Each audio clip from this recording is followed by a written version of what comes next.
Sejahtera semua, selamat datang ke channel Fels Lifestyle. Halo semua, salam sejahtera Malaysia. Salam sejahtera Malaysia. Halo semua, salam sejahtera Malaysia. Salam sejahtera Malaysia. Halo semua, salam sejahtera Malaysia. Hai, halo, salam sejahtera Malaysia. Selamat datang ke channel Fels Lifestyle. Nah, tuan-tuan dan puan yang amat saya hormati, selepas kita mendengar kekalahan di Kemaman bagi Barisan Nasional, sudah pasti timbul banyak spekulasi. Salah satunya, mungkin ada yang menyebut Zahid Hamidi tidak layak untuk menjadi pengurusi Barisan Nasional, tidak layak untuk menjadi Presiden UMNO. Bahkan selepas kekalahan Barisan Nasional yang teruk pada PRU 15, di dalam kalangan kepimpinan UMNO sendiri, Ismail Sabri juga sebagai Naib Presiden UMNO juga ada menggesa Ahmad Zahid untuk mendengar luahan-luahan daripada kepimpinan UMNO yang menggesa Zahid untuk letak jawatan. Nah, tuan-tuan, selepas kekalahan Barisan Nasional untuk pilihan raya kecil Kemaman, Muhyiddin Yassin juga membuat kenyataan bahwa terdapat tren peralihan undi daripada penyokong-penyokong Barisan Nasional kepada parti PAS. Khususnya kita bercakap tentang di pilihan raya kecil Kemaman. Nah, saudara-saudara, Muhyiddin berkata bahwa amaran untuk Barisan Nasional nilai semula kerjasama dengan Pakatan Harapan. Nah, adakah kemenangan PAS di pilihan raya kecil Kemaman baru-baru ini akan membuka semula satu gerakan ataupun satu tujuan baru bagi pembentukan kerajaan yang baru, ataupun kita boleh kata menggulingkan kerajaan yang ada hari ini? Nah, saudara-saudara, ada yang kata, mungkinkah di samping Datuk Seri Anwar Ibrahim kebelakangan ini, baru-baru ini ada menyebut tentang rombakan kabinet, adakah selepas Barisan Nasional kala di Kemaman menjadi kesan kepada politik di Malaysia? Mungkinkah rombakan kabinet kali ini semua MP BN UMNO tidak lagi akan dilantik di dalam menteri kabinet yang baru, ataupun mungkin MP BN dan UMNO satu blok akan keluar kerajaan? Nah, itu menjadi persoalan dan rasanya di dalam politik tidak mustahil untuk berlaku. Namun, Ahmad Maslan sebelum ini ada membuat kenyataan, mana-mana ahli parlimen Barisan Nasional UMNO yang menyatakan sokongan kepada pembangkang ataupun Perikatan Nasional akan didenda RM 100 juta. Nah, mungkin tidak ada MP UMNO dan BN akan berani melakukan ataupun beralih sokongan. Tetapi kalau satu blok terus keluar, rasanya itu mungkin boleh.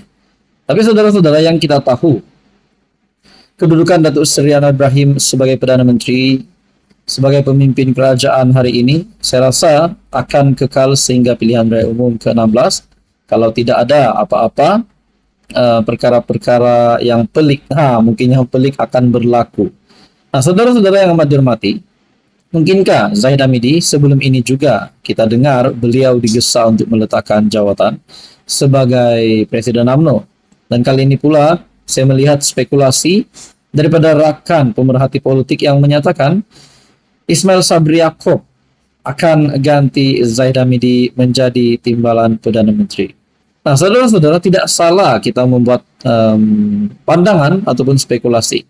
Mungkin Muhammad Hassan boleh menjadi timbalan Perdana Menteri, tetapi mereka di kalangan Barisan Nasional dan UMNO juga.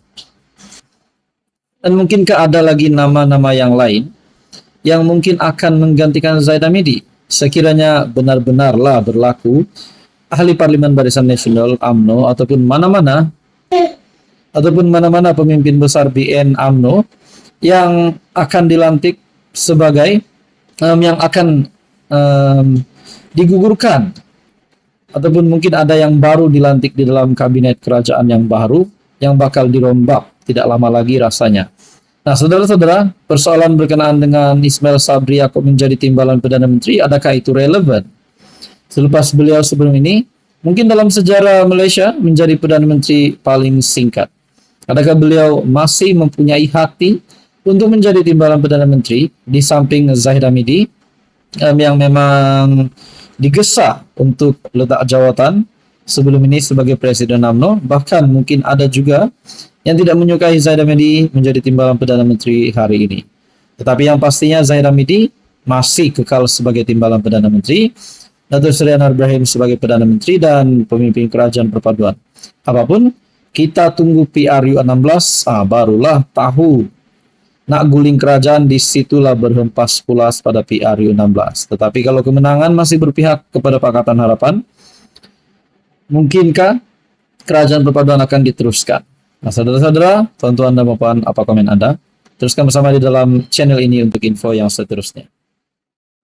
Halo semua, salam sejahtera Malaysia, tuan-tuan dan puan yang saya amat hormati. Kita kebelakangan ini mendengar peralihan sokongan daripada pembangkang ataupun Perikatan Nasional terhadap Kerajaan Perpaduan. Setakat ini yang sudah dapat disahkan, yang confirm sokong Kerajaan Anwar Ibrahim menyatakan sokongan adalah 5 ahli parlimen bersatu ataupun Perikatan Nasional. Nah, dengan peralihan sokongan ini, kita pula tidak boleh nafikan mendengar juga ada usaha-usaha daripada kepimpinan Perikatan Nasional untuk memujuk ahli-ahli parlimen Barisan Nasional UMNO untuk menyokong, untuk membawa ahli parlimen ini menyertai kepimpinan Perikatan Nasional supaya mereka cukup kerusi, cukup sokongan untuk sekali lagi menjadi kerajaan. Nah, tuan-tuan dan puan, kita mendengar kebelakangan ini 5 ahli parlimen bersatu yang menyatakan sokongan terhadap kepimpinan Kerajaan Anwar Ibrahim. Adakah kita juga selepas ini tidak mustahil akan mendengar dari parti PAS pula. Nah, daripada parti PAS pula yang akan menyatakan sokongan terhadap kepimpinan Kerajaan Anwar Ibrahim. Mungkinkah ada ahli-ahli parlimen PAS yang akan menyatakan sokongan terhadap kepimpinan kerajaan, menyatakan sokongan terhadap Anwar Ibrahim seperti mana yang dilakukan oleh 5 MP bersatu.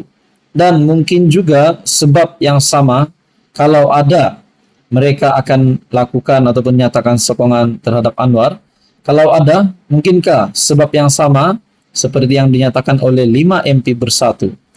Sudah pasti ini pertama berkaitan dengan peruntukan bagi kawasan masing-masing. Jadi kita boleh lihat PRU 16 akan diadakan pada 2027.